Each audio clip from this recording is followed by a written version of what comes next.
Hi, I'm Michelle Burnler and I work for the West Australian Association for Mental Health. As part of the NDIS Sector Readiness project, today we'll be talking about PBS or Positive Behaviour Support theories. Before we begin, I'd like to acknowledge the traditional custodians on the land of which this is being filmed, the Whadjuk people of the Noongar Nation.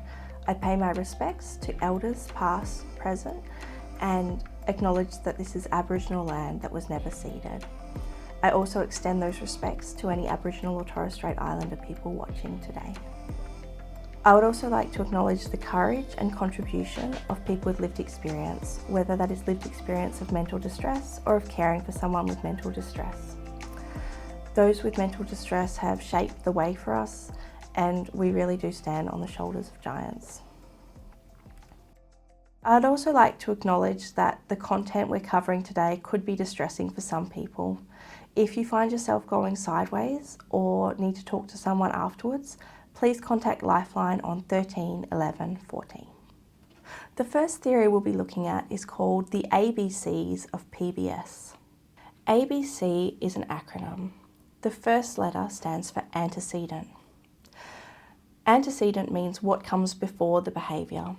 This may be an organic cause relating to medical factors such as brain injury or impairments relating to physical, behavioural, communication or cognitive abilities.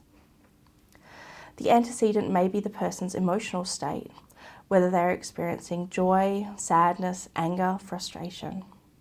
The person's thoughts or cognition may lead to a behaviour of concern. The environment may be the antecedent. It is what surrounds us, including the noise, temperature, activities, and space. Finally, social relationships may be the antecedent. This is how we interact with others in our environment. B stands for behaviour. Behaviour is defined by the way in which people act towards others. Common behaviours people seek support for include escaping. This may include running away or climbing objects, aggression, kicking, punching, screaming, biting or verbal aggression, or avoidance, withdrawal or picky eating. Other behaviours we may see in the psychosocial space include self-harm and overeating.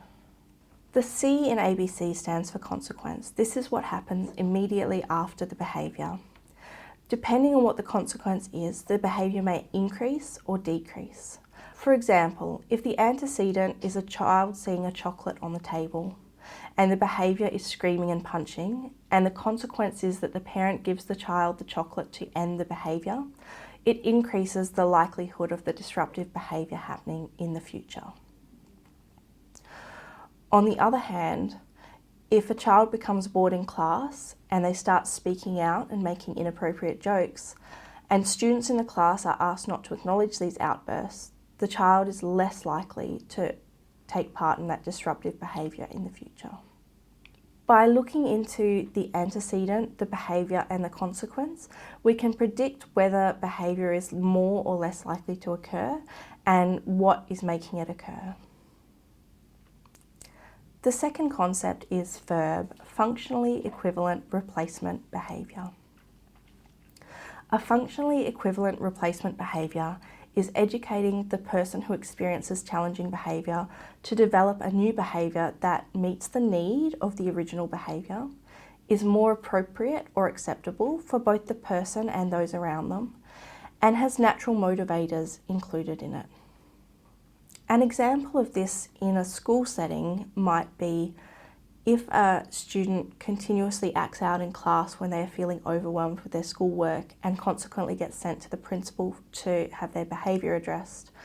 If the child is educated that they may instead opt for a 5-minute break from the classroom when they are feeling overwhelmed, they are less likely to have to engage in that behaviour because they're still getting the consequence, the time out of class that they need.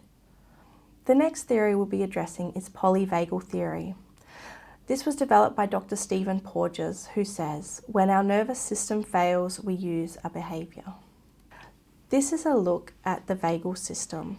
As we can see, when someone is in ventral vagal activation, they feel at ease and can manage whatever comes their way. They feel empowered and connected. They can see the big picture and connect to the world and the people in it. They are feeling safe, social and engaged.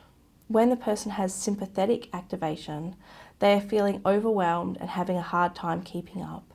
They can feel anxious and irritated, and the world seems dangerous, chaotic, and unfriendly. They may be feeling mobilised, agitated, or frantic. On the other hand, if someone has their dorsal vagal activated, they feel buried under a huge load and cannot get out. They feel alone in their despair, and the world feels dark, empty, and dead. They may feel numb, collapsed, and shut down. Another helpful way to understand the polyvagal system is the traffic light system. Red stands for fear and means I can't. This is where someone is in shutdown. They've gone past fight or flight and into freeze. Yellow stands for danger, meaning I can. The person is in fight or flight. They feel they need to do something to get out of the situation. Green stands for relaxed. It means I am. This is where someone is open to learning and receptive to connection with others. Bodily awareness is especially important when we consider polyvagal theory, as the body usually gives signs as to which state it is in. Sometimes support workers may feel that behaviours come out of nowhere, and this may be the experience of the person experiencing the behaviour as well. In truth though, there are always warning signs in the body, but if the person lacks bodily awareness, they may struggle to recognise the signs that they are becoming elevated. Educating people about bodily awareness is especially important because it emphasises the importance of co-regulation. That being, you can't de-escalate someone else if you are escalated yourself. Therefore, staff need to be aware of their own polyvagal system and where they're at. For more information about PBS theories, please visit the Care Hub's NDIS Sector Legacy Toolbox. You can access it at this QR code. Thank you for joining us for this webinar.